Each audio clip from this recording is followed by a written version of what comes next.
उत्तर प्रदेश में एआईएमआईएम के सदर व हैदराबाद एमपी बैरिस्टर असदुद्दीन अवैसी की गाड़ी पर गोलियां चलने के एक दिन बाद हैदराबाद में एहतजाजों का सिलसिला शुरू हो गया।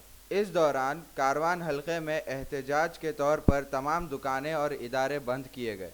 कारवान हलके के कई हॉकर्स ने एहतजाज के तौर पर शटरें बंद कर दी। आइए नजर डालते हैं इस खबर की तफसील पर। मैं मजलिस इत्तेहादुल मुस्लिमीन का एक सिपाही की हैसियत से कल जो बैरिस्टर असदुद्दीन अवैसी साहब के ऊपर जो फीलकवा टूल गेट के ऊपर जो हमला हुआ है, हम मजलिस इत्तेहादुल मुस्लिमीन के सिपाहियों की जानिब से, सदर और मुतमद्दीन की जानिब से पुरजोर मुखालिफत करते हैं। और मैं ये समझाना चाहता हूँ वहाँ के हुक्मरानों को कि मजलिस इत्तेहादुल मुस्लिमीन के जो अज़ाइम हैं ये हमले से कोई कम होने वाले अज़ाइम नहीं है। इंशाअल्लाह ताला मजलिस इत्तेहादुल मुस्लिमीन के सदर बैरिस्टर असदुद्दीन अवैसी साहब, सदर कुल हिंद मजलिस इत्तेहादुल मुस्लिमीन का जो ख़ानदान है अवैसी ख़ानदान, ये ख़ानदान को अच्छी तरह मालूम है कि इलेक्शन कैसा लड़ा जाता है और इलेक्शन में किस तरीके से काम किया जाता है। और कुर्बानियाँ देने वाली जमात का नाम मजलिस इत्तेहादुल मुस्लिमीन है, क्योंकि इनके बड़े बुजुर्गों ने भी जो कुर्बानियाँ दी, अब्दुल वाहिद अवैसी साहब ने, सुल्तान सलाहुद्दीन अवैसी साहब ने, बैरिस्टर असदुद्दीन अवैसी साहब ने भी जो कुर्बानियाँ दे रहे हैं और अली जनाब अकबरुद्दीन अवैसी साहब भी जो कुर्बानियाँ दे रहे हैं, यही जमात है जो कुर्बानियाँ देते हुए मजलूम मुसलमानों, दलितों का, सबका जो है सो ख्याल करते हुए उनका सपोर्ट करके लेकर चलने वाली जमात का नाम मजलिस इत्तेहादुल मुस्लिमीन है। मैं ये समझता हूँ कि आप सोच रहे होंगे मजलिस इत्तेहादुल मुस्लिमीन के अज़ाइम कम होंगे। इंशाअल्लाह ताला अगर पार्टी का आर्डर रहेगा तो हम तेलंगाना स्टेट, बिल्कुल हैदराबाद से सारे मुसलमान और दलित जो है वहाँ पर कैंपेनिंग के लिए जाएंगे। हम जान के कुर्बानी के लिए डरने वालों में से नहीं है। ना जमात डरेंगी, ना जमात का सिपाही डरेगा। मजलिस इत्तेहादुल मुस्लिमीन बैरिस्टर असदुद्दीन अवैसी साहब, बैरिस्टर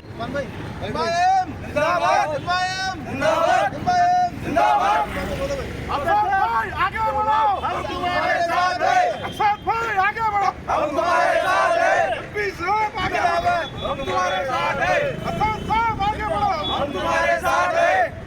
एमपी साहब जिंदाबाद। बैरिस्टर असदुद्दीन अवैसी जिंदाबाद। बैरिस्टर असदुद्दीन अवैसी आगे बढ़ो, हम तुम्हारे साथ हैं। बैरिस्टर असदुद्दीन अवैसी आगे बढ़ो, हम तुम्हारे साथ हैं।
है।